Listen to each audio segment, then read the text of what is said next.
बंटी और बबली दोनों सगी बहनें, दोनों ही एक नंबर की चालाक थी।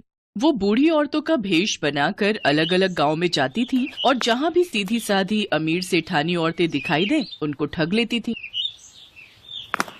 अरे मोरी मैया, ये तो सच में जादू हो गया। मुझे भी कोई ऐसी दवाई दे दो। मैं तो बिल्कुल ऐसी 20 साल की जवान लड़की बनना चाहती हूँ। मेरे पति तो मुझे पसंद ही नहीं करते, हमेशा मुझे बुढ़िया बुढ़िया कहकर चिढ़ाते रहते हैं।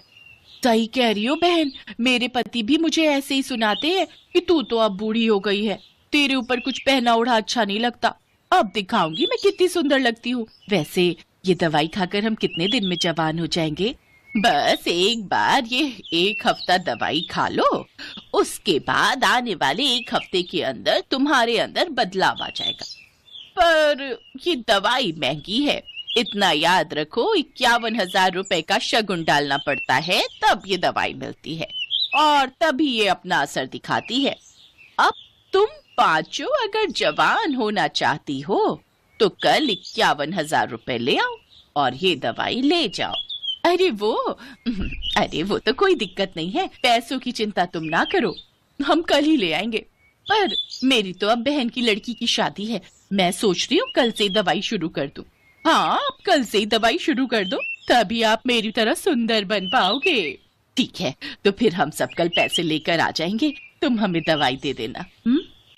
मोहनपुर गांव की सारी अमीर बड़े घर की औरतें बंटी और बबली के झांसे में आ जाती हैं और उनसे दवाई खरीद लेती हैं।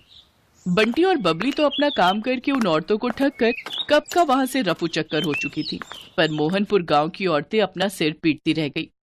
उनके घर में सभी उन्हें डांटने लगे। अरे तुम पागल हो क्या? तुम्हारी उम्र हो गई, बाल पक गए, पर अक्ल अभी भी बच्चों वाली है। ऐसे भला दवाई लेकर कोई इतना जवान हो जाए कि 20 साल की लड़की बन जाए? तुम्हें क्या हो गया था? बताओ, फालतू के पैसे खराब हो गए और वो औरतें तुम्हें ठग कर चली गई। अरे मुझे अकेली को क्यों डांट रहे हो? सब किया धरा उस सुशीला का है, वही मुझे उन औरतों के पास ले गई थी। पर मुझे अभी तक समझ में नहीं आ रहा है कि उनमें से एक बूढ़ी दादी और वो उसकी पोती, क्या जो हमें पागल बना रही थी वो दादी पोती है क्या? तुम यहाँ अपना गणित लगाती रहो और वो दोनों राम जाने किसी और को लूट रही होंगी। बिल्कुल सही। बंटी और बबली अब सीतापुर गांव में पहुंच चुकी थी। अब उनका अगला निशाना यहाँ की अमीर घर की औरतें। बंटी, चल अगला निशाना ढूंढते हैं, थोड़ा गांव में घूम आए।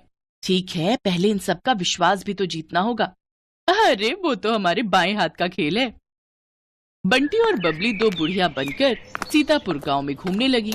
वो एक चौपाल के पास से गुजरी, वहाँ कुछ बड़े घर की औरतें बैठी हुई आपस में गप्पे मार रही थी। बंटी और बबली जानती थी